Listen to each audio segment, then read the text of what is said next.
Hey friends, it's just me, Larry. I'm talking very quiet because I'm in a church studio. It's very quiet. But you remember this place, right? Ocean Way Studios. There's Larry's gear. I brought in the old burst today. Boy, that thing's sounding good. And there's Danny Dugmore's rig over here. Right there. Pedal steel. Jimmy Slows. Jerry Rowe. Dave Cohen over there. I just let him have this chroma pedal that as a gift because things that don't really work for guitar. But anyway, these guys are all having lunch. We're working on a girl named Lauren Watkins' record. And I had a big breakfast, so I'm not really gonna worry about having lunch. We'll see who walks in. I'm sure someone will walk in and come say hi. Maybe Bryan, Sutton will come in. We'll see. But just wanted to check in with you guys. Got the old string winder. Gonna change some strings on this cheesy old Fernandez boat anchor. This is kind of an early one, I think. Probably my favorite thing about it, honestly, is these dead strings. But it just will not play in tune at all. So as much as I hate to change them, I'm gonna change them. But I just wanted to say thanks to anyone that came out last night for the Jed gig. That was fun. Boy, Jed was kicking it last night. His acoustics sounded amazing in the house. 99% of it's the way he plays it, but whatever pickup concoction he's got going there is quite nice. Of course somebody locked these strings on here. Of course they did. The luthier's knot that has been the bane of my existence since I started restringing guitars back in the old days. Listen, friends, let me tell you one more time. I don't care if Joe Walsh taught you that, or the guy at the local music store taught you that, or your dad taught you that. It's wrong, okay? It's wrong, and you should stop doing it. Okay? It's just wrong. Boy, these strings are shot. I mean, you know when you run your hand up and down and it just goes... Boy, this thing has had it. But you know, one of the things I've been meaning to mention, it's really funny, is you'll hear people say, Leo Fender, genius. And yes, he was. Built a guitar in 1950 that was perfect. You could take a 1950 Tele out of a box, brand new, and take it to a gig and it'd work great, right? Which is amazing. Yes, he refined things as he went along. But no one seems to bring up the fact that there is one thing that he could have done very easily that would have made vintage Strats and Teles way better, okay? Oh, gee, Larry, I can't wait to hear this. Why in the fuck did he put the truss rod adjustment at the bottom of the neck? Let's be honest. I don't care how much you love old Fenders. Wouldn't you rather be able to adjust the truss rod at the top of the nut with an Allen wrench instead of having to fucking take the neck off or take the pick guard off and dent your neck pickup cover? All the shit we've been doing our whole lives to try to adjust the necks on a Fender. You gotta admit, it sucks to have it where it is. I don't care. I love Fenders as much as the next man, and I think Leo Fender was a genius, but that was a miss, okay? That was a miss. Guaranteed miss. Let me get some other tools here. I need some shit. So go ahead and argue with me on that. You know what else he missed? And these are small issues. He also missed, there should be a tone control adjustment on the bridge pickup of a Stratocaster. Danny, I'm doing a video. You want to come and say hi to the homeschoolers? I got the legendary Danny Dugmore here. One of my oldest, best pals. Steel player to the stars. Come and say hi to the kids. They're right there. Hello, homeschoolers. How you doing today? Danny just walked in randomly right in the middle of the video. I was talking, Danny, you can help me. Yes, we all agree Leo Fender was a genius, right? Oh, yeah. Like, wouldn't you say absolute pioneer of all things great about guitar design? Would you agree? Yeah. He didn't even play. He didn't even play. But I don't know how that happened then. It's amazing. But would you also agree that as great as a Stratocaster or a Telecaster is, why in the fuck did he put the truss rod adjustment right there? That was bad. That was a bad one. But I think they weren't thinking that. No, I mean, imagine how cool it would have been if all the old Fender Strats and Teles had the truss rod adjustment right there. We didn't have to take the neck off. Same with the basses. Same with the basses, right? So it's such a pain in the ass. Since you walked in, Dan, and we're just a random subject of this video, would you mind telling the homeschoolers anything you can remember about doing the amazing pedal steel solo on Blue Bayou by Linda Ronstadt? Yeah. Which is just anything you can remember. Well, we used to rehearse for a week before we would go in the studio. What year are we talking here, baby? We're talking about, this was 1976, 77. Okay. And so we never wrote out charts, we just learned the songs. Yes. And we would all bring our own little boom boxes and record them on a cassette tape so you could have something to listen to and remind it. That's what you did? Yeah, so everybody had that. Who was in the band at the time with Linda? So we had, at that time, Blue Bayou was Ricky Murata was playing drums. Yes. And Kenny Edwards was playing bass, who's been with her forever. Yeah. And Waddy Wachtel, fabulous Waddy, was playing guitar. Was playing rhythm behind you? Yeah, behind me. Yeah, I played acoustic guitar on that one. And then we had... Played acoustic on Blue Bayou? Yeah, he did. He did, okay. And then Don Grolnick, rest his soul, was the keyboard player, wonderful keyboard player from New York. Yes. Played on some Steely Dan records. He did. Oh yeah, he was a great player, man. Was he like a sort of like the musical spearhead of all that stuff, like the brain of it all? No, he just and he didn't know any of Linda's stuff. Oh shit! He just came from New York with Ricky Murata, and so he was more of a jazzer. Okay. But just the money was really good, and right. And so, but he came up with the cool parts and stuff, but he wasn't like the band leader or anything. Who was the band leader? It gotta be Waddy, right? Well, Waddy was mostly kind of the boss. Because he's an alpha. Total alpha, right. Yeah. But did you and Waddy ever get into it in the old days? No. You got to get along great? We got along great. Yeah. We got along great. But then, so I remember that when because we would over-rehearse, we would rehearse maybe 15 songs and only 10 would end up on the album. Right. And I remember when I played my cassette tape when I went to visit my folks, and they heard all the songs and they said, "We love that song, Blue Bayou." And I said, "Oh, I don't even know if it's going to make it on the record." Oh, sure. So it wasn't early on. It wasn't early on that I knew it was going to be so big. Okay. Because and things, and that's my whole life. Songs I thought were going to be really big, they didn't make it big at all. Yeah, the ones you like are never the ones that are hits. Yeah, right? Isn't that crazy though? Hey, Bryan. It's kind of weird. We're making a video. Come join us. Yeah, come on over. It's a total impromptu video. I was changing the strings. Danny came over. Yeah. Say hi to the friends. It's been coffee time. Coffee Out time. in the world. Did you bring Danny a coffee? I didn't. I didn't even ask him. You don't know. He knew we were going. Hey, Yeah, Jerry. I knew we were going. We're in the middle of a nice homeschooling video over here. Yeah. Come and say hi if you like. I had to change a mandolin string this morning, Tom. You did? You should have you change my string.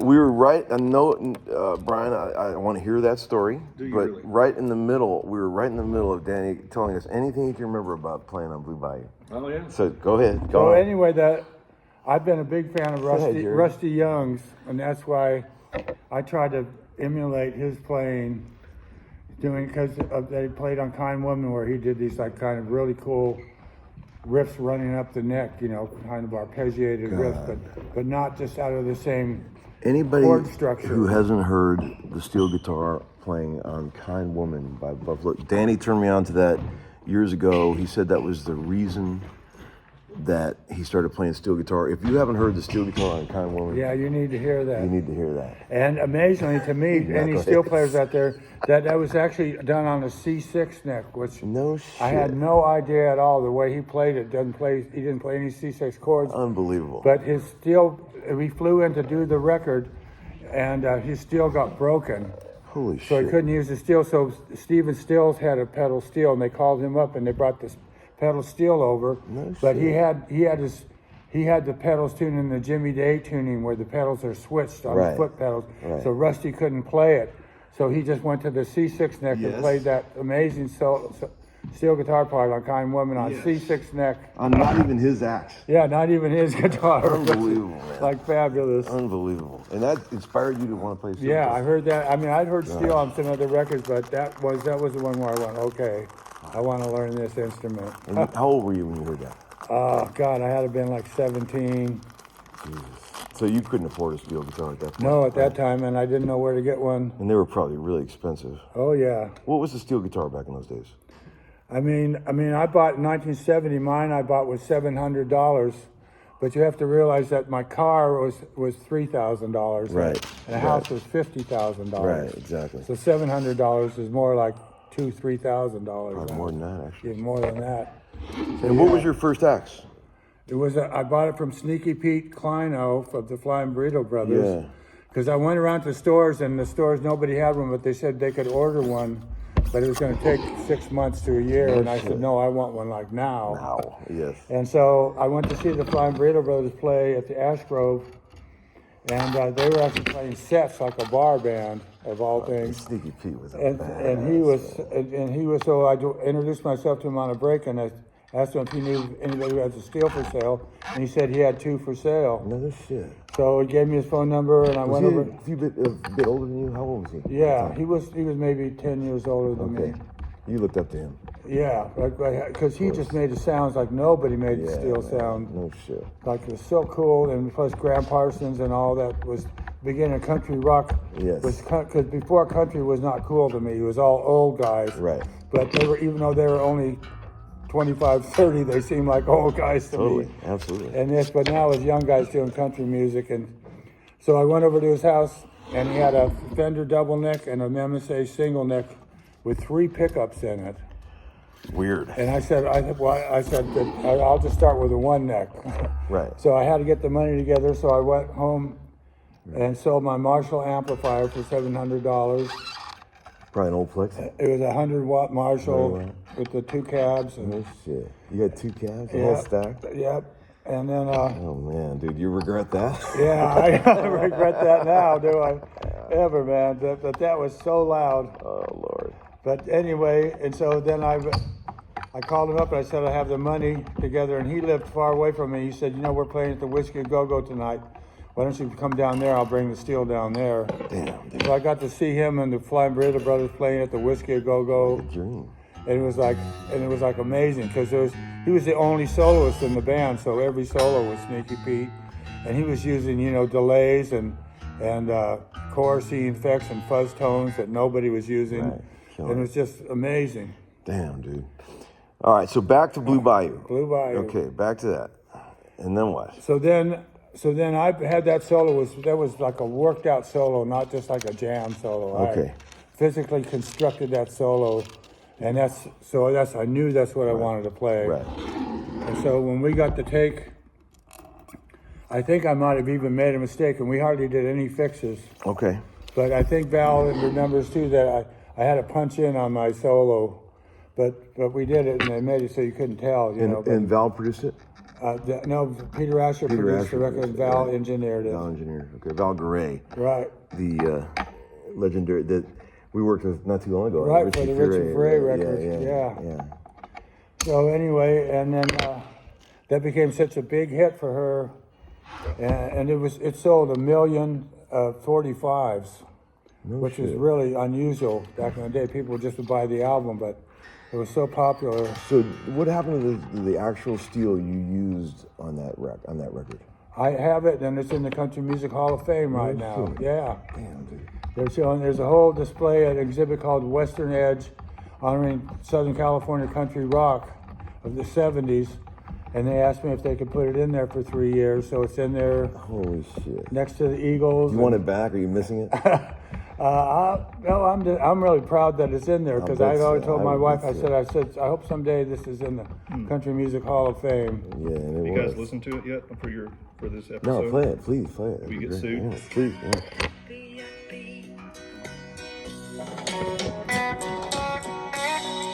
Oh, that's a Lloyd or a throwback? Yeah, the Pro 2.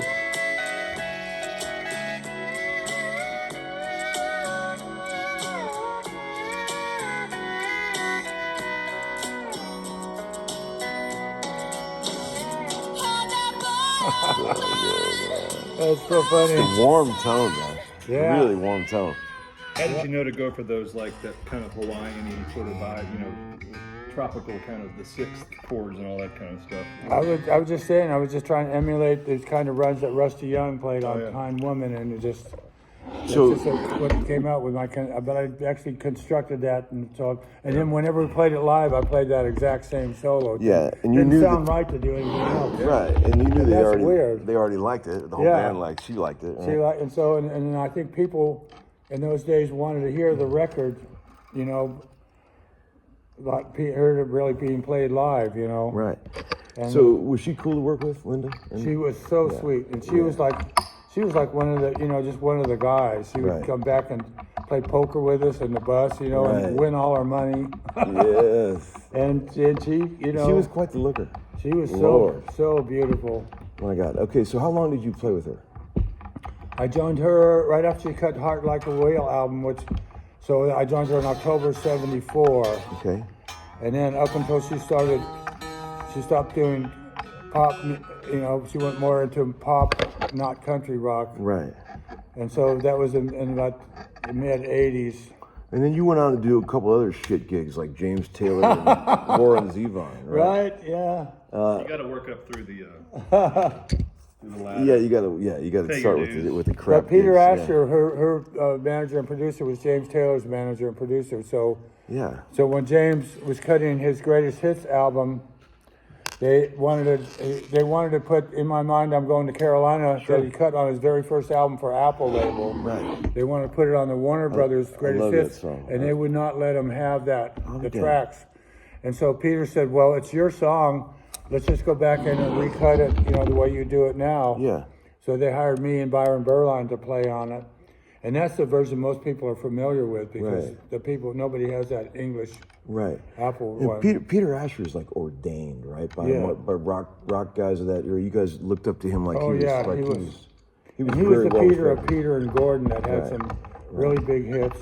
World Without Love, right? World Without Love, which Yeah. Paul McCartney had written. Paul McCartney. And he said to Paul, this is a great story. He said, so are you guys the Beatles going to cut that song World Without Love? Because he heard it. He said, no, John didn't like it. He said he didn't like it. He said, well, it starts off with Please Lock Me Away. He hated that And that's line. all John heard. That first line, he says, I don't want to sing any song about being locked up. Right. He didn't want to hear any more of the song. He just said, that's it. That was it, huh? So Peter said, so if you guys aren't going to cut it, could Gordon and I cut it? And Paul said, well, of course. But Peter had the nerve to say to Paul McCartney, but it needs a bridge. Right. So he went and whipped one up. And real so quick, Paul yeah, said, yeah. oh, he said, okay. He said he went away for a half an hour, came back with the words and the chords written on a piece of paper, said, here's your bridge. And Peter still has that piece of paper locked away. That's amazing. That's Great. I just said, that's pretty cool. So then, how long did you? So what was the gig right after Linda? What did you do after that? Well, then I started, because I played on James Taylor records, but like only a couple songs each. Okay. So then after the Linda thing, well, then the next thing I started doing James, but then I was playing with both James and Linda at the same time. Okay. And so was Billy Payne, the keyboard player from Little Feat. Right. Yeah. And so Peter made sure that the tours were not conflicting, right? Right. So we would finish, like we did a tour with Linda of all the big sheds all across the United States, ended Right. up in New York. Then the rest of the band flew back to LA, and Billy and I stayed there and rehearsed with James Taylor and went Okay. back on the road and played the same sheds. Amazing. Okay. Yeah. Wow. And this is really funny. One That's time, so we were out there that month with Linda, and they said if you turn your laundry in, they'll be back before you leave tomorrow, but 4 o'clock. And so the next day I said, I need my laundry. And he said, I'm sorry, Mr. Dougmore, it didn't come back. We can ship it to you out in LA. And I said, let me look at my itinerary. And I said, I'm going to be back here in a month. Just hold on to it. So when we got to the hotel with James Taylor's band at 2 o'clock in the morning, we're checking in. They're giving everybody the keys. And they went, oh, Mr. Dougmore, here's your laundry. And the band all looked at me like, how did he do that? That's amazing. A pretty good story. Was Waddy with you in James Taylor's band at that time? Right. Okay, yeah. right. Because Okay. Danny Kortchmar had left, and he was busy doing Don Henley stuff. And you guys had a band together? Yeah, and Roddy and I had a band called Ronin. With Ricky Marotta and Stanley Sheldon. And you guys put out a record on what label? It was Mercury. And you toured opening for Washington Collins band? Right. Damn, what year was that? That was 1980. 1980? And post Plane Crash Skinner, right? Right. You guys were opening for them. You said that was some wild time. Oh, they were crazy. Like real wild. One time they were playing, and they had 3 guitar players, and all of a sudden, then all the songs were like 15 minutes long, and all of a sudden we look at this guy, he's weaving back and forth, and all of a sudden he goes down flat on his face. He didn't even put his hands out to hold himself, and just went bam. Passed out, and then they all kind of looked at him, and then just kept playing. And I said to Waddy, we're on the side of the stage, they're going, he could be dying or dead, and they're not going to stop. And they just kept going. And so then a roadie comes out from the side of the stage and grabs that guy by his boots and drags him off on his face. He didn't even flip him over and hit on his guitar in his face and dragged him off to the side of the stage. Lord. Oh, they were pretty messed up. Man. What's something you always wanted to ask Dan Dugmore, Bryan? I know you're enamored with him, like I am. I'm on the spot. Yeah. How does he get that wicked electric tone? Ask him that. When he plays. When I've just seen Dan play a guitar into an amp. It's like, it's what you think. I've got to go spend, $1,000 on a pedal and more for all this stuff, but it's just whatever. It's just the hands. It's so rock. It's these things so here. It's so this, rock. that. It's somewhere between there and there and there. He's got an old Les Paul he plays for a Tweed Deluxe. Yeah, that's it. I will say, it's not questions for Dan Dugmore, but it's just the lessons that are always present when you just sort of sit back and watch him go. As a session guy, I've always been impressed. Like, we're always like, what if we did this? What if we changed that to a 4 or 6? And, we're always throwing out ideas, and Dan just kind of hangs back wonderfully. Never said nothing. Plays his ass off, never misses a chart change. I'll just let you guys kind of fight it out, and I'll just sit back here and be the star of the show. Here's something that probably no one's ever asked you on the million interviews you've done. When you moved here in 92 to Nashville? 91, yeah. You were already an established guy in LA. Right, so that helps. So did you get any shit from the Nashville guys that were already here when you moved here? Did anybody get weird about you coming here? I think Bruce Broughton was quite unhappy. He was? Bruce Broughton, yeah. But you guys because all these girls wanted the guy that played on Linda Ronstadt's record. Okay. But you guys are great friends now. Yeah, well, we are good friends. But at first he was But at first he's like going, shoot, he's getting all these gigs because these girls all going, I want the guy that played Linda Ronstadt. And before you moved here, they were flying you in to play on stuff. Yeah, they did. And one of the funniest stories, the first time they flew me in, Josh Leo flew me in to play on Tracy Berg's first album. And the second day of recording, he comes in, he says, Dan, I think you'll like this. He said, I went into RCA to get some papers from my office, and the president called me into his office, picked up these papers, and he said, Josh, it says here you're flying a steel player to Nashville. he said, that's like flying a whore to Vegas. I said, I do like that, Josh. That's pretty funny. Sand to the beach. My God. Unbelievable. But yeah, so there was probably that's when the session industry was really still kicking. I mean, you guys booked for everybody was getting double scale. You were booked like 3 months out. 3 months in advance. Because they wanted to get the exact band they wanted, and they had to pay you double scale, or otherwise somebody else was going to offer a double scale. We missed that, Bryan. Yeah. I got the last gasp of it. I mean, these guys would get booked for a month at a time by the same producer, right? Right. Block out a month. Yeah. Can you imagine? There was 1 month, I don't even know what year it was, early 2000s, where it was 4 weeks solid of double scale record dates, either here or sound kitchen or something like that. We're lucky to know about a session 2 weeks in advance. Yeah. Right. That's I mean, true. everything's last minute, right? It You sure look at your is. schedule, it's like tumbleweeds. You think, I got this whole month off. Right. And then all of a sudden, it's all booked up. Right. But it doesn't come in until the last second. But my advice I gave to everybody was when they would look at the book and there was nothing, I said, don't look forward in your book, just look back. Look back. And then you'll see that it fills in, you know. Exactly. Man, so when do you, on that subject, what year did you notice the record industry sort of start dying? Like what? It was like I'm trying to think when it was. It was like whenever Scott Hendricks took over one label, and he said, so no more double scale on new artists. Right. So and there was so then if people either stand up for themselves and say no, then I won't take the session. Right. But then there was tons of guys that would be willing to do it for single scale because they want to break their way in. So you can either say no, I only get double scale, and which a lot of guys did.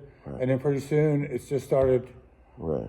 Then pretty soon, then they started changing it just to every artist, you know, and everybody said, oh well, you don't have to pay double scale anymore because there's tons of guys that will do it for single Bryan, scale. if we would have been born 10 years earlier, we would have had that same shit. All those guys, Florida vacation houses, Right.